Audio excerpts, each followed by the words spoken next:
After a moment of thought, you've decided to make your way to Miss Lilith's Arcane University.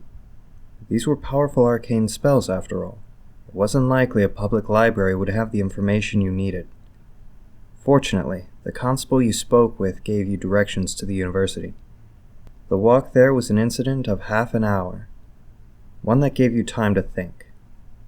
Perhaps people at the university would know Titas. A powerful wizard like that should have studied somewhere, or at the very least have connections to centers of knowledge such as this. You decided, following your research, you would endeavor to inquire as to Titus's relation to the university, and, if any there would speak of him. As you near the university, you notice there are fewer buildings, and the ones you do see look very new. There are fledgling businesses here. Before, you would see signs that declared businesses being there for hundreds of years. But here, the oldest sign was no older than 2 months. As you continue, you pass a peculiar scene.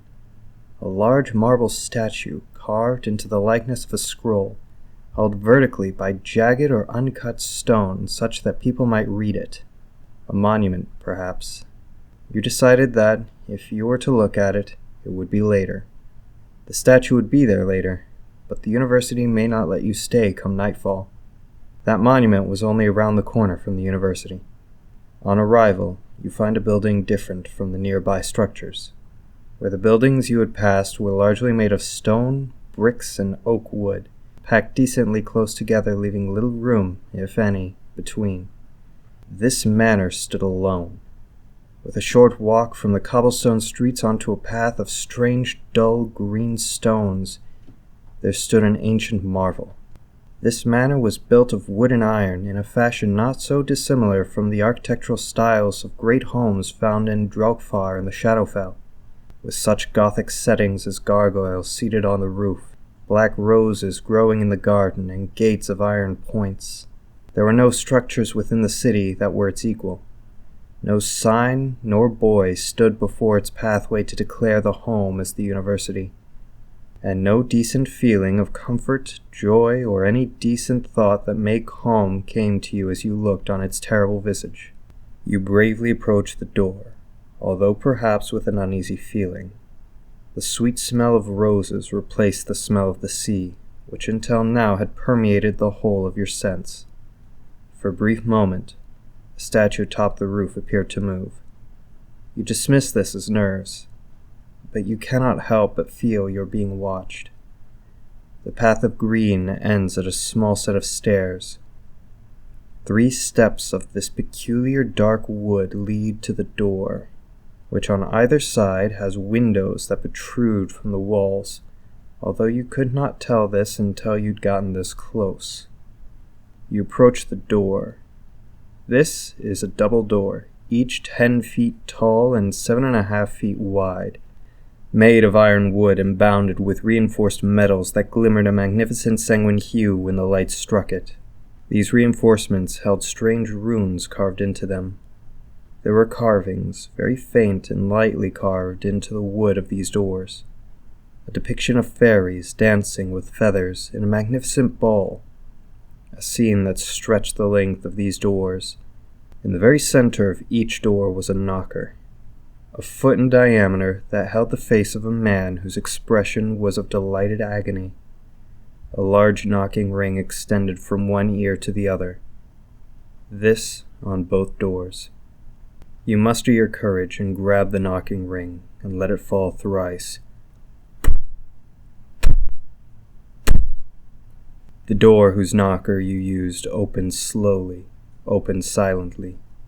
Before you was darkness, behind you the city, and for a moment you considered the library once more, before stepping forward into the black of the manor before you. As you do, the door closes behind you, silently save for the latch. A fire lights illuminating the room and blinding you for a moment. As your vision returns, you take in the room. To your left is a wall of shelves covered with books, each looking well cared for yet aged. These shelves extend 10 feet before turning into a wall. The walls here were unusual. They were dark gray and seemed to shift ever so slightly. In the center of the left wall was a break where the shelves turned to brick, and the fire which blinded you yet burns within the wall. A fireplace, complete with a mantel and all of the essential tools which were made of glimmering brass. These were held aloft against the brick by hooks made of the same brass that glimmered in the firelight. The mantel held a photograph in a rounded frame.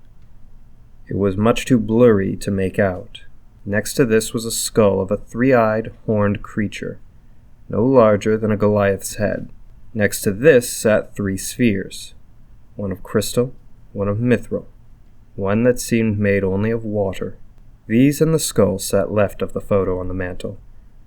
To the photo's right sat a burned wooden box with silvered corners. Its latch was dull, worn, and made of an unknown metal. Between its seal a number of hairs protruded the box's confines. Before the fireplace sat a rug atop the dark wooden floors. On this rug was a rounded table with 2 empty, ornate teacups. This table was no larger than a side table, perhaps 2 feet in diameter and only 4 feet tall. Either side of the table, facing the fire, were 2 chairs. One, a fine armchair whose back extended 5.5 feet up. It was a lovely burgundy cloth which made the surface of this chair. The other was strange. It was wooden and thin, carved to match in perfect detail the body of a woman, whose visage looked with expression of pity. This chair stood no taller or shorter than any usual chair. Her body held a thick white pillow on her chest and lap, this contrasting against the ebony hue of her wood. This and nothing more sat to the left of the door. To your right there stood a raised platform. It was crafted in stone which seemed to produce dust as you looked at it. As it sat on the floor, you were unsure if this platform was placed here on the floor or raised from beneath. On it was a circle of strange runes, markings you recognized as arcane, but not what they might do. This and nothing more stood to your right. Before you was a set of stairs, 2, in fact, each with a long, sanguine carpet with gold trim extending the length of the stairs. They started with 5 feet between them, curved over the room as they went up, the one to the right over the right side of the room, the one to the left over the left. This before curving back to the center to join as they reach a balcony that extends the length of the room. This balcony seems to continue into hallways on either side. Behind the stairs you find 3 unmarked doors. These doors of the same material as the front door, but of normal size and lacking the reinforcements and knockers. After exploring the room you hear a noise, a flutter. Your heart drops a moment. You hear these words, "Twarvis colic Balin." These come from the fireplace, or at least a seat before it. You cautiously approach and find a small creature sipping from one of the teacups, seated in the large red chair. You know this creature. It's a pixie, and a very peculiar pixie at that. Clad in the robes of a master wizard, it repeats its words as you take a seat. "Twarvis colic Balin." You reply, "I'm sorry, but I don't understand you." "Well, we're gonna have to fix that." "Fix that?" "Yes, if you'll be studying here, there are a number of mandatory languages. I assume you're here to study. No one seeks the university otherwise." "Actually, I had some questions, if you wouldn't mind." "It depends. What are you asking?" "I need some information about spells.